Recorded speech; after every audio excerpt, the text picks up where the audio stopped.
കാപ്പ കേസിൽ റിമാൻഡിൽ കഴിയുന്ന കൗൺസിലർ ആർ സുഗതനെ അയോഗ്യനാക്കുന്നതിൽ നിന്ന് ആരാണ് രക്ഷപ്പെടുത്തിയത്? ഇന്ന് നടന്ന കൗൺസിൽ യോഗത്തിലും സുഗതന് പങ്കെടുക്കാൻ കഴിഞ്ഞിരുന്നില്ല. തുടർച്ചയായ 3 കൗൺസിൽ യോഗങ്ങളിൽ പങ്കെടുത്തില്ലെങ്കിൽ കൗൺസിൽ സ്ഥാനം നഷ്ടമാകും. ജൂൺ 9-ന് അറസ്റ്റിലായ സുഗതൻ അതിനു മുമ്പും ശേഷവും നടന്ന യോഗങ്ങളിൽ പങ്കെടുത്തിരുന്നില്ല. അതിനാൽ ഇന്നത്തെ യോഗം നിർണായകമായിരുന്നു. പക്ഷേ സുഗതന്റെ അവധി അപേക്ഷ അംഗീകരിച്ച് പാസാക്കി BJP ഭരിക്കുന്ന കൗൺസിൽ യോഗം സുഗതനെ രക്ഷിച്ചെടുത്തു. ഇതിലൂടെ BJP കേവല ഭൂരിപക്ഷം നഷ്ടമാകുമെന്ന ഭീഷണിയിൽ നിന്ന് ഭരണസമിതിയും രക്ഷപ്പെട്ടിരിക്കുകയാണ്. 2 സ്വതന്ത്രരുടെ പിന്തുണയും മേയറുടെ കാസ്റ്റിംഗ് വോട്ടും ചേർന്ന് 51 പേരുടെ പിന്തുണയിലാണ് അപേക്ഷ അംഗീകരിച്ചിരിക്കുന്നത്. സുഗതന്റെ അപേക്ഷ അംഗീകരിച്ചതിനെതിരെ പ്രതിപക്ഷത്തുള്ള LDF-ന്റെയും UDF-ന്റെയും ശക്തമായ എതിർപ്പുണ്ടായി. എന്നാൽ സുഗതനെ രക്ഷിച്ചത് യഥാർത്ഥത്തിൽ സംസ്ഥാന ആഭ്യന്തര വകുപ്പാണെന്നാണ് ഇന്ന് മേയർ VB രാജേഷ് വ്യക്തമാക്കിയിരിക്കുന്നത്. അതിന്റെ കാരണം ഇതാണ്: ജയിലിലായതിനാൽ തനിക്ക് കൗൺസിൽ യോഗത്തിൽ ഹാജരാകുന്നതിന് സംരക്ഷണം വേണമെന്ന സുഗതന്റെ ആവശ്യം സർക്കാർ നിരസിച്ചു. എന്നാൽ അതേ സർക്കുലറിൽ തന്നെ മറ്റൊരു കാര്യം വ്യക്തമാക്കുന്നുണ്ട്. ജയിലിൽ കിടക്കുന്ന കാലയളവിൽ കൗൺസിൽ യോഗത്തിൽ ഹാജരാകുന്നതിൽ നിന്ന് ഒഴിവാക്കി കൊടുക്കുന്നതിന് സുഗതന് അപേക്ഷ നൽകാം. അത് കൗൺസിൽ വോട്ടിനിട്ട് പാസ്സാക്കുന്ന പക്ഷം അദ്ദേഹത്തിന്റെ കൗൺസിലർ സ്ഥാനം സുരക്ഷിതമായിരിക്കും എന്നാണ് അതിൽ പറഞ്ഞിരിക്കുന്നത്.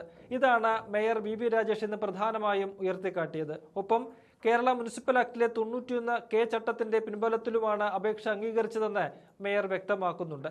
6 മാസത്തേക്കാണ് സുഗതന് അവധി അനുവദിച്ചിരിക്കുന്നത്. അങ്ങനെ അയോഗ്യതാ ഭീഷണിയിൽ നിന്ന് BJP രക്ഷപ്പെട്ടിരിക്കുന്നു. എന്നാൽ കോൺഗ്രസ് ഈ വിഷയത്തിൽ പ്രതിരോധത്തിലായിരിക്കുകയാണ്. ആഭ്യന്തര വകുപ്പിന്റെ സർക്കുലറിൽ ഇനി എന്ത് വിശദീകരണം പറയുമെന്നതാണ് അവരെ കുഴയ്ക്കുന്ന കാര്യം. എന്നാൽ സുഗതന്റെ അപേക്ഷ അംഗീകരിച്ചതിനെതിരെ കോർപ്പറേഷൻ സെക്രട്ടറിക്ക് പരാതി നൽകിയിട്ടുണ്ട് കോൺഗ്രസ്. പാലക്കാട് നഗരസഭയിലെ കോൺഗ്രസ് കൗൺസിലർ പ്രശോഭ് വത്സനെ തുടർച്ചയായി 3 കൗൺസിൽ യോഗങ്ങളിൽ പങ്കെടുക്കാഞ്ഞതിന്റെ പേരിൽ BJPയുടെ നേതൃത്വത്തിലുള്ള കൗൺസിൽ അയോഗ്യനാക്കിയിരുന്നു. ഇതേ മാനദണ്ഡം ഇവിടെയും ബാധകമാണെന്നാണ് KS ശബരിനാഥൻ വാദിച്ചിരിക്കുന്നത്. ഈ വിഷയത്തിൽ പരിശോധിച്ച് നടപടി സ്വീകരിക്കാമെന്ന് സെക്രട്ടറി ഉറപ്പ് നൽകിയിട്ടുമുണ്ട്. എന്നാൽ ഇതുകൊണ്ടൊന്നും കോർപ്പറേഷനിൽ BJPയുടെ തലവേദന തീരുന്നില്ല എന്നതാണ് യാഥാർത്ഥ്യം. മേയറുടെയും ഡെപ്യൂട്ടി മേയറുടെയും സത്യപ്രതിജ്ഞ റദ്ദാക്കണമെന്നാവശ്യപ്പെട്ട് CPM ഹൈക്കോടതിയെ സമീപിച്ചിരിക്കുകയാണ്. നേരത്തെ 19 BJP കൗൺസിലർമാരുടെ സത്യപ്രതിജ്ഞ ഹൈക്കോടതി റദ്ദാക്കിയത് ചൂണ്ടിക്കാട്ടിയാണ് ഹർജി. കൗൺസിലർമാരാണ് മേയറെയും ഡെപ്യൂട്ടി മേയറെയും തെരഞ്ഞെടുക്കുന്നത്. അവർ അയോഗ്യരായാൽ മേയർ ഡെപ്യൂട്ടി മേയർ തെരഞ്ഞെടുപ്പുകളും അസാധുവാകുമെന്നാണ് CPM വാദിക്കുന്നത്. ഈ വിഷയത്തിൽ ഇനിയിപ്പോൾ ഹൈക്കോടതി നിലപാട് നിർണായകമാക്കും.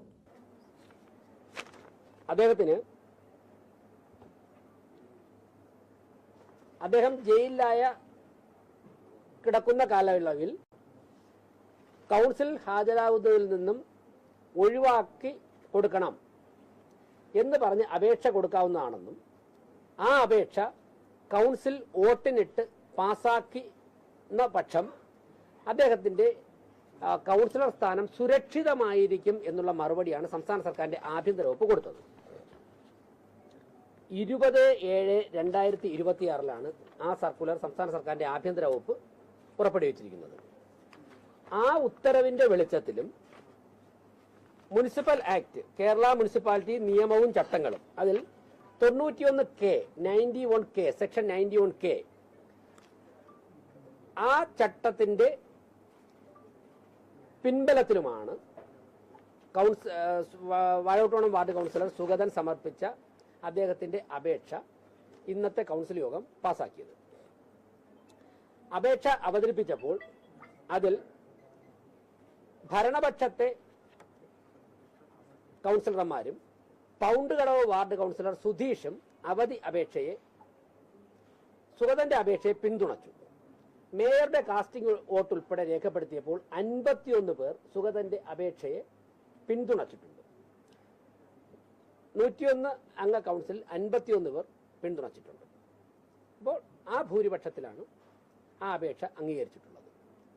അതിന്റെ വെളിച്ചത്തിൽ 6 മാസത്തേക്ക് അദ്ദേഹത്തിന് ഇപ്പോൾ കൗൺസിൽ അനുമതി നൽകിയിട്ടുണ്ട്. അത് നിയമപരമാണ്. അതോടൊപ്പം തന്നെ സംസ്ഥാന സർക്കാരിന്റെ UDF സർക്കാരിന്റെ ആഭ്യന്തര വകുപ്പിന്റെ സർക്കുലറുമുണ്ട്. ആ സർക്കുലർ മീഡിയ ഗ്രൂപ്പിലിട്ടിട്ടുണ്ട്. എല്ലാവർക്കും അതിൽ നിന്ന് ലഭിക്കും. ഈ സർക്കുലറോടെ 2 തവണ വായിച്ചു.